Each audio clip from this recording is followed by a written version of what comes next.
আজকে আমরা যেখানে আছি এই পাবনা বাংলাদেশের একটা ঐতিহ্যবাহী জেলা, কিন্তু দুঃখের মধ্যে বলতে হচ্ছে এই পাবনার কলঙ্ক চুপ্পু সে কিন্তু এখনো বঙ্গভবনে বসে আছে। আপনাদের প্রতি আমাদের আহ্বান, এই যে পাবনার কলঙ্ক চুপ্পু, তাকে আপনারা পাবনায় অবাঞ্ছিত ঘোষণা করেন। সে এক পলাতক আসামি আওয়ামী লীগের দল করত, এখন সে বিএনপির পক্ষে, বিএনপির ধামা ধরে এখনো পর্যন্ত আমাদের বঙ্গভবন দখল করে আছে। আপনারা যদি আমাদেরকে জিজ্ঞেস করেন যে জুলাই গণ অভ্যুত্থানের একটা ত্রুটি কি, সে একটা ত্রুটি হচ্ছে গণভবনের মিছিল বঙ্গভবনে যায় নাই। ওই দিনই হাসিনার সাথে চুপ্পুকেও প্যাকেট করে ভারতে পাঠিয়ে দেওয়া দরকার ছিল।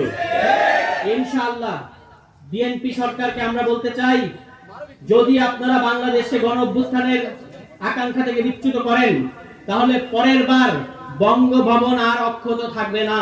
বঙ্গভবনের চুপ্পুদেরকেও বাংলাদেশ থেকে বিতরণ করা হবে। এই যে বিএনপি সরকার, তাকে কিভাবে দৌড়ের উপর রাখতে হয়, তাকে কিভাবে লাইনে রাখতে হয়, সেটা ইনশাআল্লাহ বাংলাদেশের জনগণকে নিয়ে আমরা নিশ্চিত করব।